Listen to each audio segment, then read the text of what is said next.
Okay, so this time around, I'm going to show everyone how I study for fun. The last video I did on language was to show basically how I study language for fun. And of course, it's not just fun, it's also to expand my language perception in general. And when we think about the brain and the different areas in our brain that you can see are active when we're doing different things, right? They always talk about there's a few areas associated with the brain, and I don't think it's important to pay too close attention. It just depends on what you need. But if you want a basic understanding of what's happening, you can see, okay, well, there's one part somewhere around here, I think. I'm dyslexic, so I confuse this side and this side, but where it's like interpreting and doing sentences, and like the others comprehending or whatever. So it's input output, and that's a physical thing that our brain is doing. So when I'm not just doing one language but going through all the languages, it helps me to broaden that part of my body. So today we're doing something different but the same format, meaning we're going to cycle through a bunch of books that I have. These are just things that I've been thinking of or reading. Now, I don't do this as much as I used to when I was younger, because as I got older and finally went to college, I focused in on more specific things. And, I needed to, you know what I mean? Like for a test or for an assignment or for the actual class. So it changed a little bit. And now most of my studying is highly specific, meaning I'm looking for one thing. So I'm going to show you in a couple of these books. Well, we'll just start with that one then. So I'll kind of put this one on top, how I study specifically. And then later on, I'm going to do a video on how I study languages more focused, and then how I study other academic subjects in a more focused manner.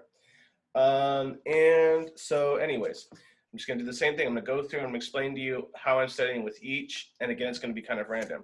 So first I have this book, Biology of Sensory Systems. Now, this is one of those things which I do frequently. It's a subject that I am not, officially trained or educated in, but it's just something I've been teaching myself for years and years. So I open randomly and I see they're talking about mechanoreceptors. That just basically means nerves.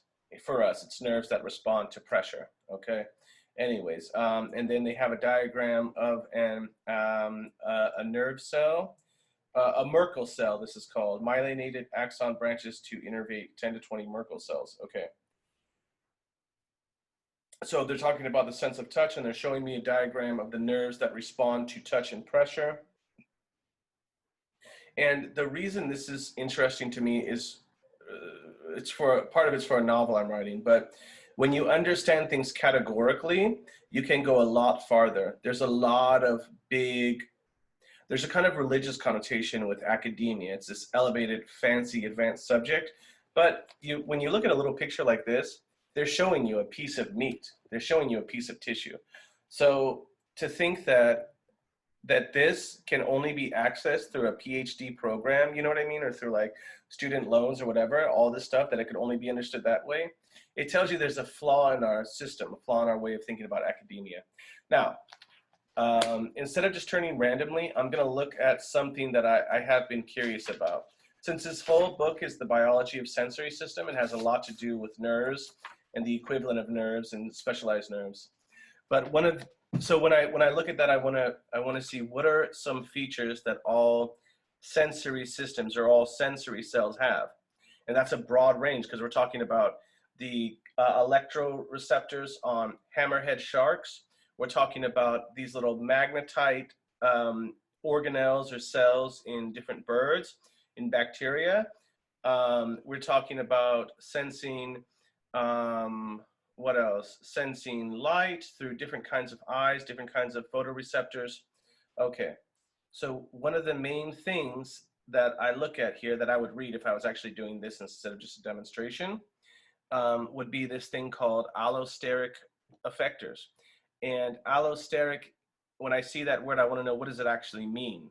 The difficulty in studying English academia is that we use these Greco-Latin words. So Allosteric means something very simple, but because it's basically in another language, it's hard to understand.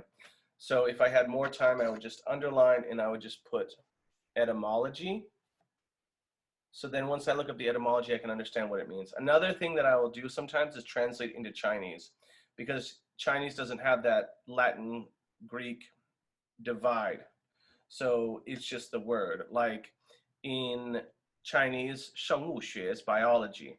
生物is organism. 生 has a lot to do with life, giving birth. It's, you know what I mean? 物 is a thing. So 生物学 means living thing, and then 学 means study. So the study of living things. It's very simple. Whereas in biology, you have to understand bio. And then when you understand bio, you understand biome. You understand biotic, antibiotic, all of this stuff. Anyways, so, but basically what I'm seeing about allosteric effectors is it is blah, blah, blah, blah, blah. Let me see. What is it actually? What is the actual thing that I'm reading about here? Covalently bonded primary structure consisting of one or more amino acid chains twisted into an intricate conformation. So they're just talking about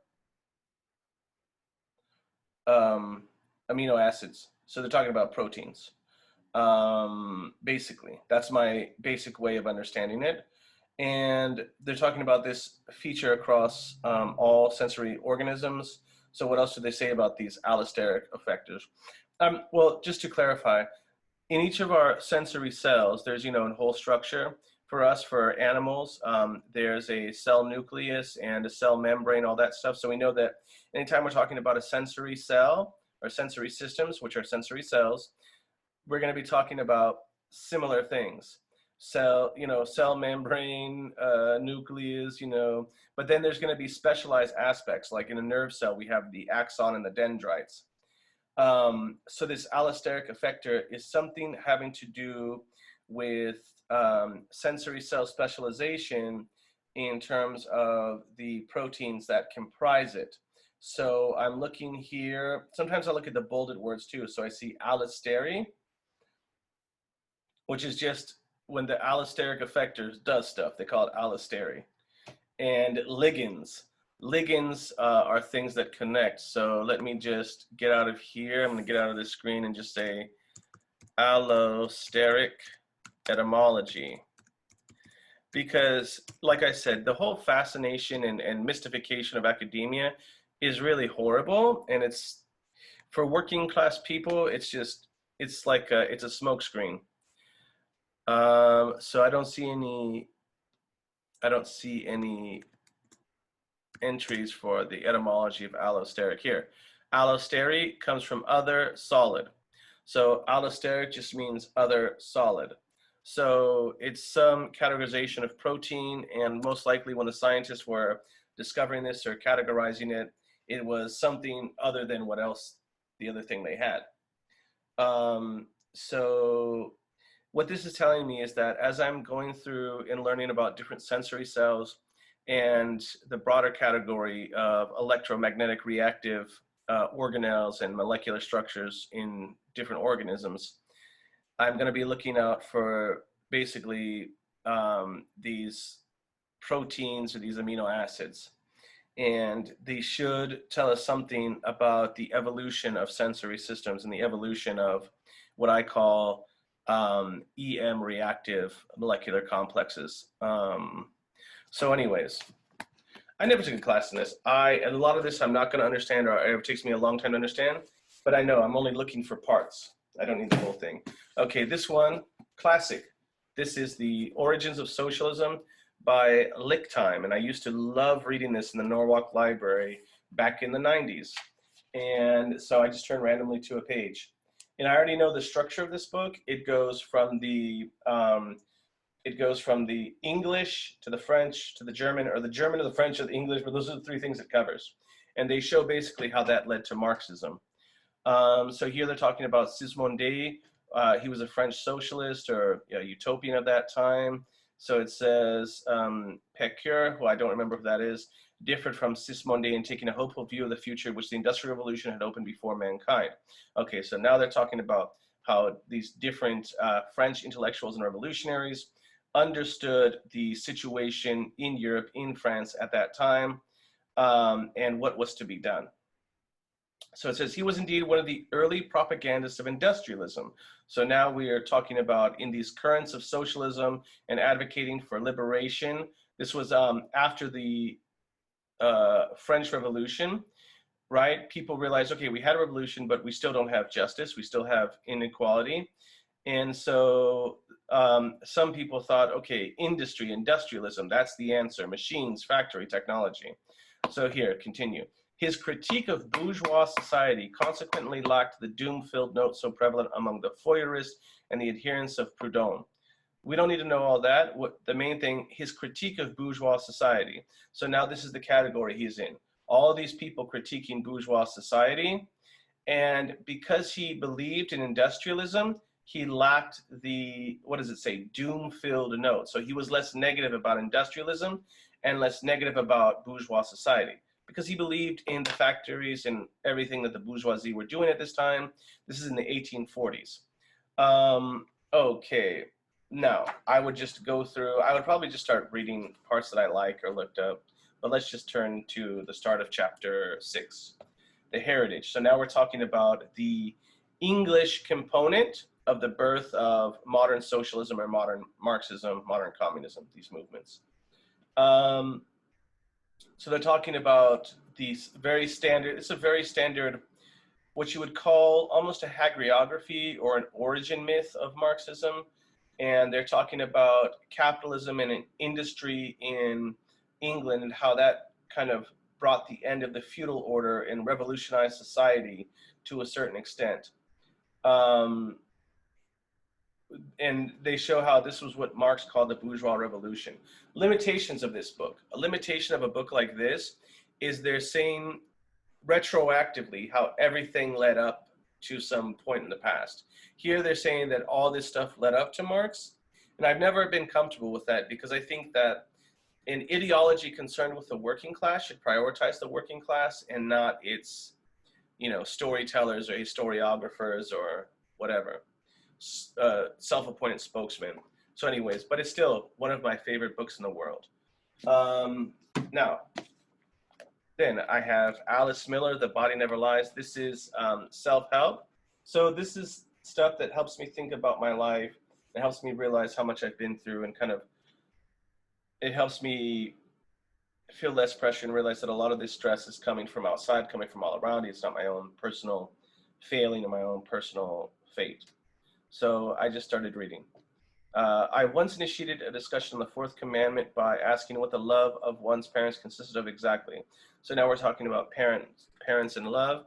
The body never lies. What that refers to is that the things we endure as children, and the abuse, the negative things, especially is what she's focusing on a lot, they stay with us. And so we can't really be whole until we deal with the past. This has been, is really popular, has been made really popular by the scientist Bessel van der Kolk, and he wrote a book called The Body Keeps the Score, which came out a few years ago. Very famous in self-help, self-care, mindfulness, all of these therapeutic intellectual currents. So it's interesting, she's talking about the love of one's parents. Okay, fourth commandment. I don't know what the fourth commandment is, but I'll find out. So one participant, so they're talking about a group discussion here, and one person says of the fourth commandment, my life is proof positive that the fourth commandment is wrong. Once I freed myself, so I think this is like thou shalt honor thy parents and thou shalt obey thy parents, because they're talking about parents, and the fourth commandment sounds like it's from the Bible, the 10 Commandments. Once I freed myself from the claims made on me by my parents and stopped living up to their expectations, overt or covert, I started feeling healthier than I had ever felt before. I lost all my symptoms. I stopped being irritable with my children, and I now believe all those things had happened because I was trying to comply with a commandment that did not do my body good. So that's interesting. She's talking about this conflict that we experience in our society, obeying the parents, obeying the family, versus disagreeing with them when you think it's for your own benefit. It's something that everyone's struggling with right now in various ways. And to me, it's a feature of capitalist society because capitalist society is always trying to commodify every aspect of your life. And to do that, it's just as meaningful to turn you against your family as to turn you towards your family, right? As long as it's something that can be commodified. Um, so let's see. The author, Alice Miller, goes on to say, Ruth thought this commandment had such power over us because it supports the anxiety and the feelings of guilt our parents have inculcated into us at a very early age. She herself had been a prey to enormous anxiety shortly before she realized that she did not love her parents. So this is the thing, you're obeying your parents, you depend on your parents, and then you start to realize, once I don't feel obligated to obey them, once I feel free to dismiss their orders or their commandments or whatever, internally at least, then I start to realize I don't even love my parents, right? So now I have to reevaluate my feelings. And I see that there's a lot of guilt and shame my parents have given me that I don't want. And that's one of those things I go back and forth with because I know that in our society we have a tendency to get to a certain point and we just start blaming everything on the parents. Um, so I go back and forth, but definitely the guilt, the shame, the anxiety, you don't need it. Um, so this is what it's saying. It's saying once this woman realized, I don't have to obey my parents, the fourth commandment is wrong. Um, she realized how much negative feelings she had taken from her parents and realized she didn't have to feel it. And realized that she didn't really necessarily love her parents like she thought she did. So that commandment doesn't really work. Okay. This one. This was a free book I saw at the College of Education at Cal State Long Beach, and I just took it because Vygotsky, that's the author, it's hard to see, you can see it here. Vygotsky has always been a thinker that has interested me because he talked about psychology and human child development as happening in the context of social interaction. So that's very important for someone like me as a teacher and both as a person. Um, Here. So this is like a collection of writings about his theories. So anyways, this says, some contributions from the social historical model to current educational psychology. It says, although obviously it is not our goal to try to summarize in a few lines, this volume as a whole deals with, it has to be stressed that some of the, see, there's a lot of bullcrap you have to scan through to get to some kind of meat when you're reading these academics. Blah, blah, blah, blah, blah. They're introducing you to why they're valid. Here we go. Vygotsky's analysis of the relationship between learning and development may be among the ideas that are better known to Western educational psychology. Again, intro. So everybody knows, they're going to tell you what they're saying, which is they're going to say something other than just his analysis of the relationship between learning and development. Okay. His starting point was a consideration that the higher psychological processes have a cultural origin. So again, it's just saying all this fancy crap we do in our head, it comes from the world around us. That's easy if you're a working, I feel if you're working class, you should understand that because you're there making all the tacos and then Taco Bell is the image and then the CEOs are the one taking the money. So all that fancy, sophisticated thought is really just based on you doing all the work, right? So anyways, let's see, what did they get to? A point, blah, blah, blah. In order to develop this principle, he elaborated a theory of how the developing individual acquired these processes from his or her culture. Again, man, development comes from your environment. Okay. Starting from a critical review of some of the more relevant developmental theories in existence at the time, Thorndike, Piaget, Kafka, Vygotsky established an alternative path to those postulated by the author, saying that developmental does not coincide with learning, rather it follows learning. Okay, so the developmental process follows learning. That's interesting. Piaget, I noticed they mentioned Piaget here, believes in these kind of um, fixed stages leading to advanced cognition, which is, it's such a typical bourgeois way of thinking that you have to automatically be suspicious, even though there are valuable aspects to be gained from it, especially for teachers or maybe for parents. Um, so now we have two theories that we can grasp here that we can kind of link onto to see what they're saying about them. Not two theories, two abstractions, two ideas. Development and learning. So that development follows learning. So first we learn, then we develop. Well, that's a very easy thing. So we learn things from our culture and then we develop, meaning We see what's going on around us, and then we develop from that. Okay. And what is the difference? Why is he saying this? Like, why does this matter at all? Because the other idea is that there's innate stages that, okay, 2 years old, this is what the child should be doing. And if they're not, then okay, you messed up. So he's saying it's not the innate stages, it's your environment. The other idea is that, well, everybody's either smart or not. That's embedded in all of us, right? Especially for me, who's like highly intellectual person, right? This idea of, oh, why did I learn this, and why am I so good at this? Is it my magical special powers or whatever? Vygotsky gives you a simpler answer. Nah, man, it's where you're at. It's where you're at. It's what's going on around you. So now he's talking about learning and development, blah, blah, blah, blah, blah, blah, blah, blah, blah. In this zone of proximal development, that's a famous one. If I remember correctly, that basically means, it just means that point in the day, or that point in your environment where you just need like a few more things to get to the next step, right? It's those next pieces that get you to the next step. Proximal development, like próxima in Spanish, the next stage, the next step. Okay. So is this saying anything useful to me? It helps me to think. It helps potential development. I think I get impatient a lot with my students, especially I've been teaching so long. I forget about setting the environment, focusing on that. Because sometimes if you focus on setting the space, everything else takes care of itself. You know what I mean? And you don't have to sit there getting grumpy and worrying if you're messing up or if it's the student's fault. And then, you know what I mean? It's okay.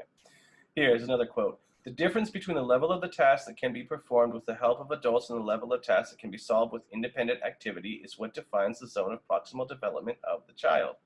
So that's the other problem with academia. It's a lot of repetition and a lot of formalities. Like they have to restate all this crap. If you're reading a whole anthology about other scholars writing on Vygotsky, you should know what the hell the zone of proximal development is. But let's see if they actually get to a point that's not just restating Vygotsky's like intro to Vygotsky, basically. If we now address the issue of motivation, okay, so is that what they're going to talk about? Okay, yes. Here, maybe this is their contribution, primary and secondary motivations. Okay, so here's another stupid thing. Whereas the former, okay, primary motivations, they're saying, are the responsibility of psychologist and ethologist. And the latter are the responsibility of educational social psychologists. Okay, so you have one set of motivations that's studied by psychobiologist and ethologist. This is the medieval, feudal, archaic aspect of academia, right? It's like, I got my little thing that I can talk about, you got your thing that you can talk about. And the difference between, first of all, the idea of a psychobiologist and a neurobiologist and a psychologist, these are all meaningless distinctions because we're dealing with the human body. We're talking about human bodies. So we have a brain and we have a nervous system, we have bones and muscles, and that's it, homie. But this is going back to a time before scientists were just looking at the thing and looking at processes and how things happen. And they were thinking about religion, ideas, all this dissociated, vague stuff that can go on forever and ever and ever.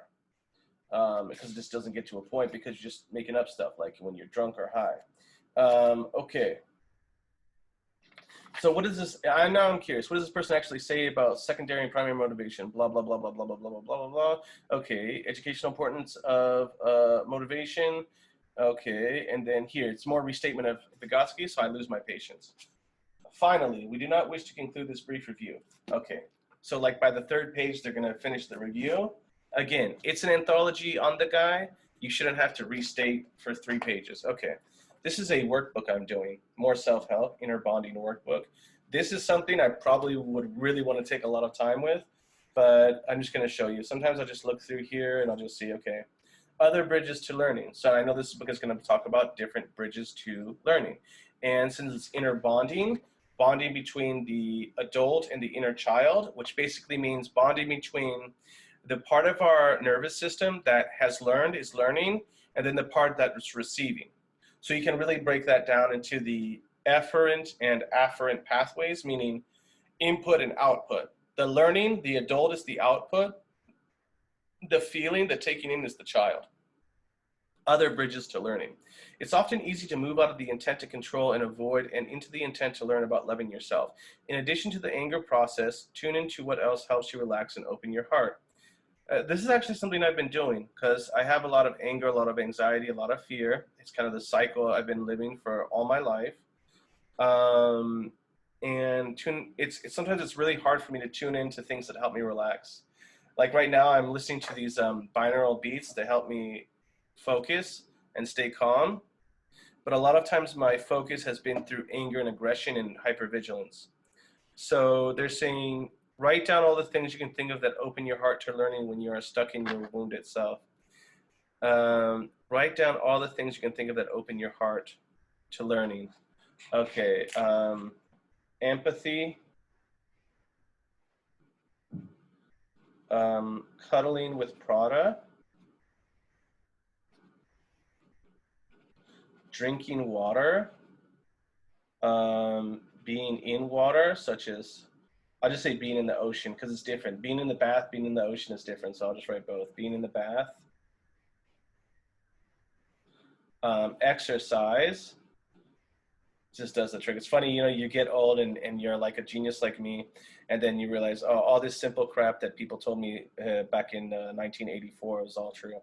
Okay, exercise. I need two more things that open my heart to learning when I'm stuck in my wounded self. Human contact. Yeah, last night I had a conversation with my roommate, and I felt really good, validated. And one more thing that opened my heart to learning, something that opens my heart to learning when I'm stuck in my wounded self, that's so sad. Focus, my inner focus. I do that a lot. I take stock. Where am I? What day is it? In here, right? Okay. So, go through next one. This one's hard, man. My nephew's been bugging me to learn Python. So, this one, it's actually, I learned some basic coding in the early 90s, I think, you know, on like a DOS prompt before Windows. So the difference between hardware and software, that's easy. Hardware is the actual thing, the circuit boards, the resistors, capacitors, the integrated circuits, all that. And then software is basically what that is, what that gives rise to. So the languages, the computer codes, all of that is just a way of interfacing with the circuit board and the circuitry itself. What is a computer? Whatever, homie. Whatever, homie. A computer is a freaking aggregation of Boolean logic circuits. That's what a computer is.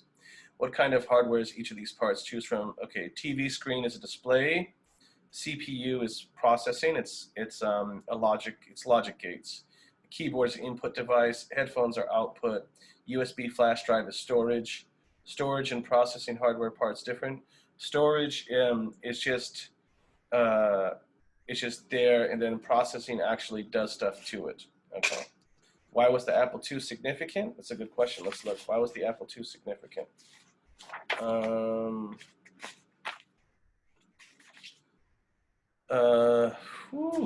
Man, where is that? Okay, Apple II. That was the first mass-produced personal computer, 1977. I remember seeing that. It's back when it was a whole big affair. It was a big old situation. But it was a personal computer, so you could have it at your home. And it wasn't, because before that it was all big rooms and it was all punch card computing. Okay, this one is hard. This is like ambition. This is Darren's ambition. A lot of stuff's easy for me now, even stuff like biology, because you can kind of intuit it a lot of time. This is all the mathematics you missed, like in college. So this is stuff you need to know for graduate school, not for me.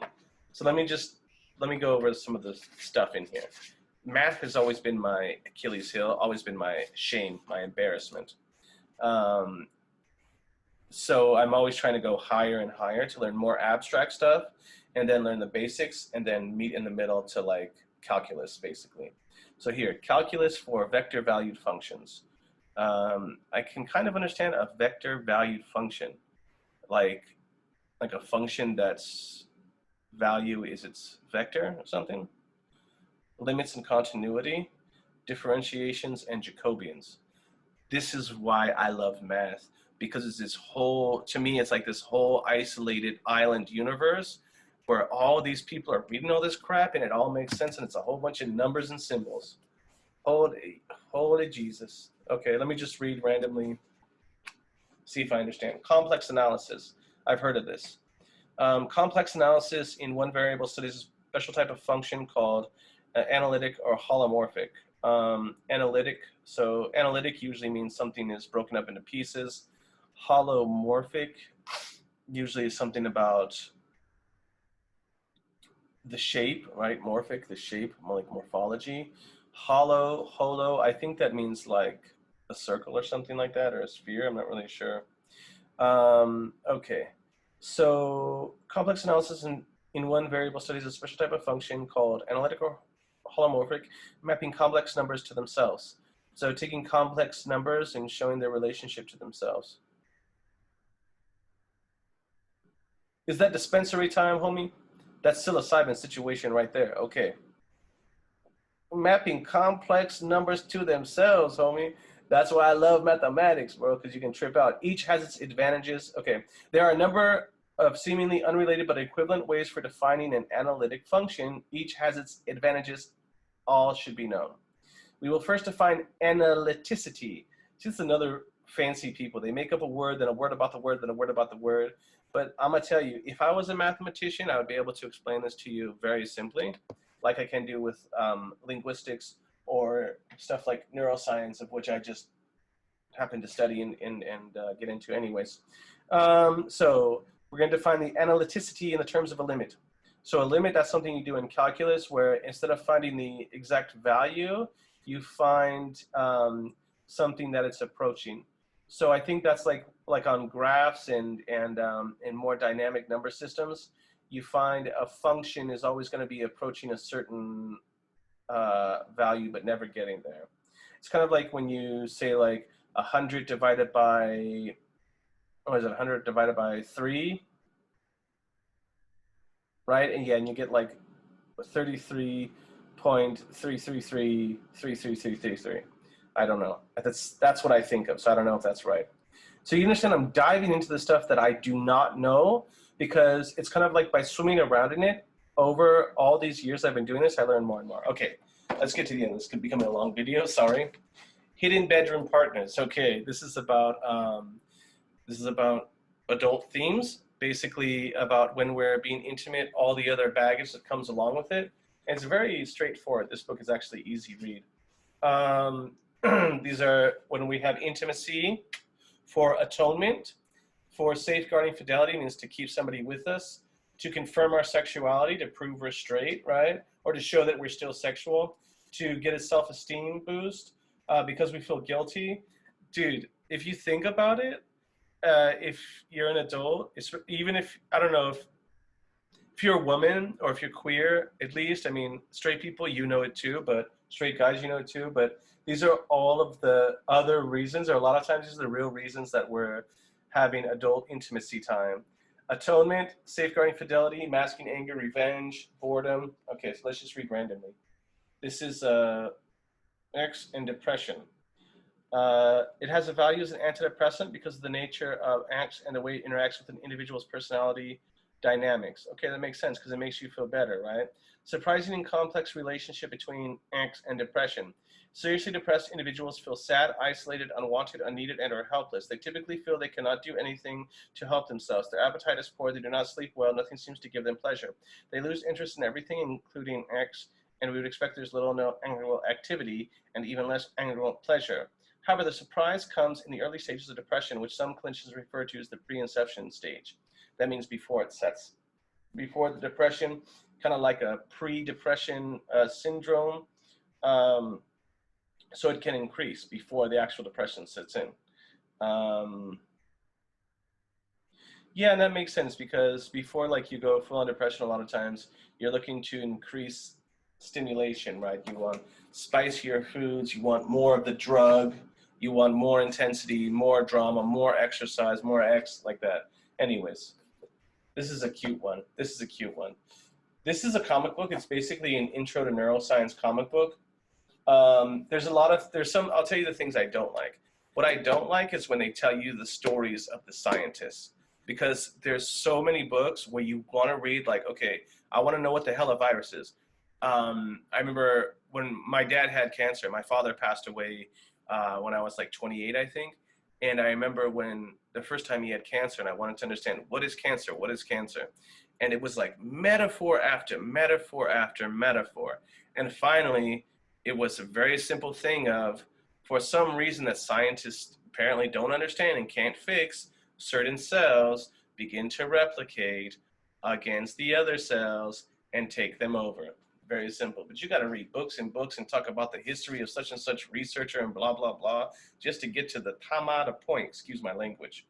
So what I look for, what I've really been looking for when I reread this book is dendritic morphology and neuronal morphology, because I maintain that all of the things that I studied in philosophy, like phenomenology and Kantian epistemology, as it were, all of these things are really neurological geography, meaning the division between ideas and the differences of ideas and facts and truth and all this stuff that we argue about is really nothing but neurological geography, so that as we experience things, so too are they arranged in our brain. So when I look through this book, there is a part, it says something, there's something in here where they show you, I'm trying to remember the word, they show you different kinds of neurons and how they're arranged. So the arrangement of those neurons, that's basically what we call mental activity, according to Darren Mackenzie Taylor. And I'm sure other people that are smart like me, but I cannot find it. The Purkinje cells, let me see. Because they show you a lot about the basics of the brain, the basics of neurons, and that's something you'll find anytime you take any, like a million classes, they'll tell you the neuron, the axon, propagation, voltage regulation, a gradient, voltage gradient. So anyways, Purkinje cells. See, even in looking through it, I remembered what it is, so I can look it up on my own. But that's what I look for in this book. Now, we come back to politics, more socialism. As an activist, a lot of times you will hear about Trotsky. And when I first started studying socialism, like I do with a lot of things, I study through the conflicts and the disagreements. So that's right away, you have Trotsky versus Stalin. That's a famous one. Trotsky versus Stalin, Trotsky versus the anarchist, Stalin versus the anarchist, Trotsky versus the other kinds of communists and anarchists, etc., etc. But so I want to understand, what is the point to this? Because I know you can talk about how messed up the situation is, everybody knows that, but then what is his big deal? Here, all power to the Soviets. So that's good, because the Soviets were actually councils. The Soviets were actually the councils, the neighborhood councils, factory councils that overthrew the government, that rose up against the government. The Soviet Party was not that. So the Soviet Union was not that at all. That was the Bolsheviks who took power. So that was a bunch of political guys who knew what was best and knew what had to be done. And so they took over the actual people, the Soviets, the actual Soviets, the councils, the workers' councils, peasant councils, all that. It says, on arrival in Petrograd, Trotsky gave a major speech on May 5th to the Petrograd Soviet. So now this is him talking to the Soviets as they're going to take them over, right? I mean, not exactly this time, but that's what we're setting up for here. And they're not going to say that because this is obviously a pro-Trotsky. Trotsky is freaking entity that's publishing this. Okay, let's see. News of the Russian Revolution found us in New York. So when the Russian Revolution happened, Stalin was what, in Finland, in Helsinki, or wherever the hell, Norway or Finland, I forget which one, and Trotsky was in New York. So it was the Soviets that were rebelling, the councils. So it was people organizing. Okay, the American laborers The American laborer has had some unfavorable things said about him. It is said that he does not support the revolution. But had you seen the American workmen in February, you would have been doubly proud of your revolution. I believe that. I believe that at the time of the Russian Revolution, a lot of American working class people supported it. Just like when we see poor people rising up in a lot of countries, even if they are a different race than ours, we know we got to feel some kind of something, some kind of excitement or some kind of agitation, because if little people over there can do it, little people over here can do it. Okay, continuing. You would have understood that it has shaken not only Russia, not only Europe, but America. Oh, that's right. The Russian Revolution, that got everybody's attention because that was all lower class people overthrowing their government. So the United States and the Europeans, all of the capitalist powers, they went in quick to give weapons, to give arms to whoever they could to crush this thing. It would have been clear to you as to me that it has opened a new epoch, an epoch of blood and iron, not in a war of nations, but in a war of the oppressed classes against the domineering classes. It really did. It it led to the end of European colonialism in a sense, but you can argue that that went on with the USSR and its colonies, right? Doesn't mean it doesn't. I'm not saying I don't believe in any of the anti-communist rhetoric of the American right or the capitalist right of any country. I do not believe in the capitalist viewpoint, nor do I believe in all of these great men and figures and leaders of the revolution. To me, they can all be thrown away because what it comes down to is the working class first and foremost, solely and only. Okay. So, anyways, uh, so now he's saying that in a prisoner of war camp, he came into contact with some German proletarians, meaning working class Germans. He says the bourgeois English government arrested us as enemies and placed us in a prisoner of war camp in Canada. Interesting. So they were prisoners of war in Canada, and this is during World War One. So another problem with the Russian Revolution was that it took Lenin took Russia out of the army, and that was the deal he made to get back to Russia and take over the revolution, was that he would take Russia out of the army. That's the traditional story, the traditional history. So the problem with that was that the capitalists need war. They need us to kill each other because it helps them to get power, take more power. Elon Musk, Jeff Bezos, all those guys. So when Russia left the war, that did help some countries, but it also weakened the overall war effort. Um, anyways, so let's see. So again, they're talking about German officers. At this time, I believe Germany was still a monarchy. Okay, anyways, Trotsky. So that's an example of how I study for my own fun time, free time. Like I said, nowadays, a lot of my studying is more focused. But next time I'll show you how I do that with literature. What this has done for me over the years has allowed me to learn a lot about a lot of things and then given me the capacity to focus in when I need to. So now, for instance, if I wanted to go back and talk about complex analysis, I would have a basis to do so. And again, if I wanted to talk about the biology of sensory systems and study it from start to finish, it would be easy. With my students, a lot of times I use this technique too. You study the big picture and then zero in on A, B, or C, right? Because once you know the big map, the lay of the land, it's easy to focus on one little thing. Okay, anyways, I hope that's beneficial. And yeah, I look forward to displaying some other crazy study habits.